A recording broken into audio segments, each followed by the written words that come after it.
அன்பான மிதுன ராசி அன்பர்களே, உங்கள் ராசி அதிபதியான புத பகவான் ஜூன் மாதம் 26ஆம் தேதி பயிற்சியாகி உங்கள் ராசிக்குள்ளேயே வந்துட்டார். எப்போவுமே ராசி அதிபதி ராசிக்குள்ளேயே வர்றது மிகச்சிறந்த விஷயம். அதே மாதிரி சுக்கிர பகவான் 30ஆம் தேதி ஜூன் 30ஆம் தேதி என்னோட மேஷ ராசியிலிருந்து ரிஷபராசி தன்னோட சொந்த வீடான ரிஷபராசிக்கு வந்துட்டார். இத்தனை நாள் விரயங்கள் ஜாஸ்தி இருந்தது, ரொம்ப செலவினங்கள் ஜாஸ்தி இருந்தது, எந்த செலவினத்தையும் கட்டுப்படுத்த முடியல, அந்த மாதிரி விஷயங்கள்லாம் மிதுனராசிக்கு இருந்தது. அலைச்சல் நிறைய இருந்தது. அலைச்சலால் சில பலன்கள் கிடச்சிருக்கும், சில பலன்கள் கிடச்சிருக்காது மிதுனத்துக்கு. இப்போது மிதுனத்துக்கே தன்னோட சொந்த வீடான மிதுனத்துக்கே புத பகவான் வந்திருக்கிறது குருவோடு சேர்ந்துருக்கிறது மிக நல்ல விஷயம். சூரியனோடு சேர்ந்துருக்கார். வேறு சூரியன் பார்த்திங்கன்னா புத பகவானுக்கு நட்பு கிரகம், மூன்றாம் வீட்டுக்குடையவர். அவர் தைரியஸ்தானாதிபதி. குருவோடு சேர்ந்த அமைப்பு பார்த்திங்கன்னா புதனுக்கு இன்னும் நல்ல விஷயம். புதன் குரு சேர்க்கை மிகச்சிறந்த பலன்களை கொடுக்கும். 2 பேருமே ஒரு கேந்திரத்துக்கு அதிபதி.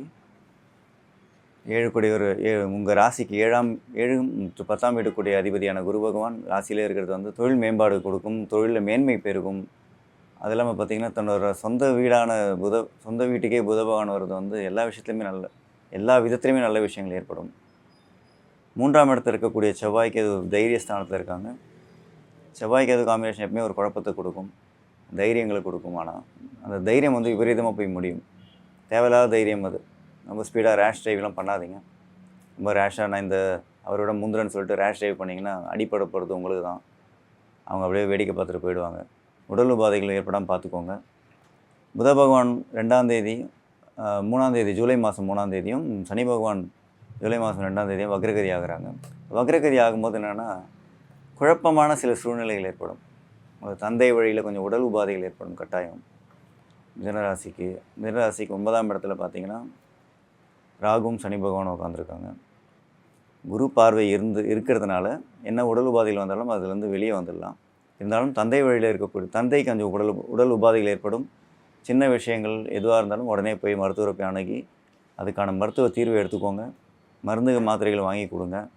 நாளைக்கு பார்த்துக்கலாம். நீங்கள் வெளியூரில் இருப்பீங்க, அப்பா வேறு ஊரில் இருப்பார், வேலை நிமித்தமாக நீங்கள் வெளியூரில் இருப்பீங்க. இப்போ அந்த சமயத்தில் உங்களால் போக முடியாது. இந்த மாதிரி நடக்கும்போது என்னென்னா யார் மூலமாக சொல்லி அவங்கள தயவுசெய்து அழைச்சிட்டு போங்க. எல்லாம் அட்லீஸ்ட் வீக்லி ஒன்ஸாக போய் பார்த்துட்டு வாங்க. இப்போ அவங்களுக்கு உங்களோட சப்போர்ட் தேவை. அவங்களோட சப்போர்ட்னால தான் நீங்களாம் வந்தீங்க. இருந்தாலும் இப்போதைக்கு அப்பா அம்மாவுக்கு உங்கள் சப்போர்ட் தேவைப்படுறதுனால, முக்கியமாக அப்பாவுக்கு போயிட்டு அவரை பார்த்துட்டு வர்றது மிகச்சிறந்த மிக நல்ல விஷயங்களை கொடுக்கும். மன அமைதியை கொடுக்கும். அவருக்கு மருந்து மாத்திரை மட்டும் நம்ம சால்வ் பண்ணாது எதுவுமே, இல்லையா? மன ஆறுதலும் இருக்கணும். கூட நம்ம பையன் இருக்கான, நம்ம பொண்ணு இருக்கான ஒரு மன ஆறுதல். சும்மா பார்த்துட்டு போனாலே அவங்களுக்கு ஒரு பூஸ்டாக தான் இருக்கும். ஆனால் உடல் உபாதைகள் ஏற்பட்டுச்சுன்னா உடனே தந்தையை போய் பார்த்துட்டு வாங்க. அவருக்கான மருத்துவ தீர்வை ஏற்படுத்தி கொடுங்க. இந்த 3ஆம் இட செவ்வாய்க்கு இது தேவையில்லாத தைரியம் தான், ஏற்கனவே சொன்ன மாதிரி. அதனால் பார்த்துக்கோங்க. தேவையில்லாமல் எங்கேயும் போயிட்டு வேற்று மத இன மொழி பேசுகிறவங்க கூடலாம் பழக்க வழக்கங்கள் கொஞ்சம் லிமிட்டடாக வச்சுக்கோங்க. வேறு எதுவும் இல்லை. அவங்களால லாபங்கள் பெருசாக ஏற்படலனாலும் பரவாயில்ல, உபாதைகள் ஏற்படாமல் பார்த்துக்கோங்க. உங்களோட 5ஆம் இடத்த குரு பூர்வ புண்ணிய ஸ்தானத்தை பார்க்குறது மிகச்சிறந்த அமைப்பு. பிள்ளைகளால் நல்ல பேர்களும் நல்ல பெருமைகளும் உங்களுக்கு வரும். பிள்ளைகளுக்கு எல்லா வளர்ச்சிகள் ஏற்படும். பிள்ளைகளுக்கு மருத்துவ படிப்பாக காத்திருந்தவங்க மருத்துவ சீட்டு கிடைக்கும். கண்டிப்பாக மெடிக்கல் சீட் வெயிட் பண்ணிகிட்டு இருக்கிற பசங்களுக்கு, அதாவது மிதுனராசியில் அன்பர்களோட பசங்களுக்கு மெடிக்கல் சீட் கண்டிப்பாக கிடைக்கும். அது இல்லாமல் அவங்க எந்தெந்த துறையில் அவங்க வேணும்னு நினைக்கிறாங்களோ அந்த துறையில் கண்டிப்பாக அவங்க ஜொலிப்பாங்க. அது இல்லாமல் அவங்களுக்கு கிடைக்க வேண்டிய சீட்டு எந்த துறையில் கேட்குறாங்களோ அந்த துறையில் கண்டிப்பாக கிடைக்கும். சில அலைச்சல்கள் கண்டிப்பாக இருக்கும், அலைச்சல் இல்லாமல் இருக்காது. பெண்கள் மூலமாக உங்களுக்கு நல்ல முன்னேற்றங்கள் ஏற்படும். இப்போது பெண்கள் உங்களுக்கு லாபத்தை கொடுப்பாங்க. பெண்கள் மூலமாக நல்ல விஷயங்கள் உங்களால் ஏற்படுத்தி கொடுக்கும் இந்த கிரக நிலைகள். குரு பகவான் 7ஆம் இடத்தை பார்க்குறாரு. அதே தான் திருமணம் தான், திருமணஸ்தானம். திருமணத்துக்காக யாரெல்லாம் வெயிட் பண்ணுறீங்களோ அவங்களுக்கு திருமணம் நடக்கும். திருமணத்துக்கான காலகட்டம் இது. திருமண அமைப்பு ஏற்படுறதுக்கான காலகட்டம் இது. மணப்பெண் மணமகன் 2 பேருமே யாருக்கு வேணுமோ அவங்க கண்டிப்பாக கிடைப்பாங்க. ஜாதக பலன்கள் பார்த்து உங்களுக்கு இத்தனை நாள் காத்திருந்த ஜாதக பலனை செட் ஆகிற மாதிரி ஜாதகம் திருமணம் அமையும். அதே மாதிரி 9ஆம் இடத்தை பார்த்துட்ருக்க குரு பகவான் 9ஆம் பார்வையாக ராகுவையும் சனி பகவானையும் பார்க்குறாரு. ராகுவும் சனி பகவானும் பார்த்திங்கன்னா 9ஆம் இடத்துல தான், ஏற்கனவே சொன்னது தான். தந்தை வழியில் என்ன உபாதைகள் வந்தாலும் குரு பகவான் பார்வையால் எல்லாமே விலகிடும். அது எந்த பிரச்சனையும் இருக்காது. அதனால் குரு பகவான் வந்து சுப பார்வை பெறுறதுனால நீங்கள் மகான்கள் வழிபாடு கட்டாயம் நீங்கள் பண்ணணும். தந்தைக்காக நீங்களே நீங்களே தந்தைக்காக மட்டும் இல்லை, உங்களோட முன்னேற்றத்துக்கு கண்டிப்பாக பண்ணணும். பூர்வ புண்ணியஸ்தானம் பலமாக இருக்குது இப்போது, 9ஆம் இடம் பலமாக இருக்குது இப்போது, உங்களோட 5ஆம் இடம் பலமாக இருக்குது, 7ஆம் இடமும் பலமாக இருக்குது குரு பகவான் பார்வையினால். வியாழக்கிழமைகளில் மகான்கள் வழிபாடு பண்ணுங்கள். அருகாமையில் இருக்கிற சித்தர்கள் சமாதிக்கு போங்க.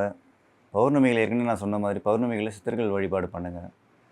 பௌர்ணமிகளில் தான் நீங்கள் திருவண்ணாமலை போகணுன்னு இல்லை, புதன்கிழமைகளிலும் போகலாம். உங்களோட ராசிநாதன் புதன். அதனால் புதன்கிழமைகளிலும் நீங்கள் போய்ட்டு கிரிவலம் பண்ணுறது மிகச்சிறந்த நற்பலன்களை கொடுக்கும் உங்களுக்கு. இந்த நரம்பு சம்பந்தமான பிரச்சனைகள் இருந்தாலும் உங்களுக்கு வந்து எல்லாமே தீர்றதுக்கூட அமைப்புகள் இப்போ இருக்குது. ஏன்னா குரு பகவானோட காம்பினேஷன் புதனும் குருவும் சேர்ந்து இருக்கிறது, அது ஒரு நல்ல அமைப்பு. புதன்கிழமைகளில் நீங்கள் கிரிவலம் போகலாம். அதே மாதிரி பச்சை ஆடை உடுத்திக்கோங்க. நிறைய விஷயங்கள் நீங்கள் முக்கியமான விஷயங்கள் போனீங்கன்னா க்ரீன் கலர் ஷேடு ட்ரெஸ்ஸஸ் போடுங்க. பச்சைப்பயிறு வந்து நெய்வேத்தியம் பண்ணுங்கள் சுவாமிக்கு. பச்சைப்பயிறு இருக்கு இல்லையா, அதே மாதிரி இந்த புளியோதரை யார் தானம் பண்ணணும், கோவிலில் நைவேத்தியம் பண்ணால் புளியோதரை தானம் பண்ணுங்கள். இதெல்லாம் புதன்கிழமைகளில் பண்ணுங்கள். பெருமாள் வழிபாடு நிறைய பண்ணுங்கள்.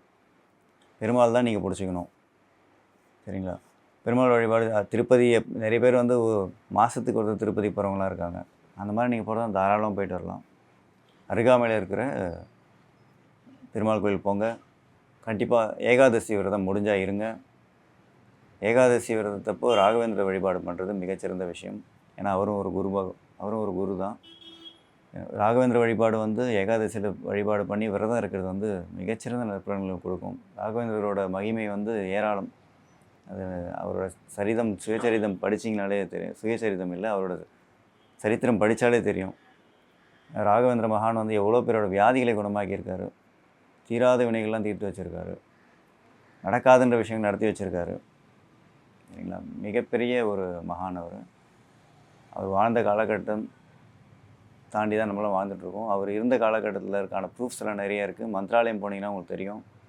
அங்கே இருக்கிற அந்த ஜீவனாடியும் வைப்ரேஷன்ஸ் எல்லாமே உங்களுக்கு ரொம்ப நல்லா புரியும் அங்கே போனீங்கன்னா. அதனால் குரு மகான்கள் வழிபாடு பண்ணுறது, அதே மாதிரி ஷீரடி போயிட்டு வந்தீங்கன்னா உங்களுக்கு ஷீரடி பாபாவோட வல்லமை நல்லாவே தெரியும். ஸ்ரீமத் ராமானுஜர் இவங்க எல்லாமே பார்த்திங்கன்னா குரு தான் எல்லாமே. இந்த குரு பகவான்கள் வழிபாடு பண்ணுறது மிகச்சிறந்த நற்பலன்களை மிதுனராசி அன்பர்களுக்கு இந்த மாதம் கொடுக்கும். குருவே வந்து உங்கள் ராசியில் இருக்கார். அதனால் குரு பார்வை எப்போதுமே உண்டு. பண விஷயத்துக்கு எந்த பிரச்சனையும் இருக்காது. இருந்தாலும் நீங்கள் போராடி தான் ஆகணும். பணம் வந்துடும்னு சொல்லிட்டு வீட்டில் உட்காந்து தான் ஒன்றும் நடக்காது. அதனால் நீங்கள் செய்ய வேண்டிய தொழிலை கரெக்டாக பண்ணுங்கள், கவனமாக பண்ணுங்கள். வாகனத்தில் போகும்போது மட்டும் பார்த்துக்கோங்க, வேறு எதுவும் நான் சொல்ல விரும்பலை. வீடு வாகனம் எல்லாமே நல்லா அமையும். வண்டியில் மட்டும் போகும்போது ரேஷ் டிரைவிங் குறைச்சிக்கோங்க. நல்லதே நினைப்போம், நல்லதே செய்வோம், நல்லதே நடக்கும்.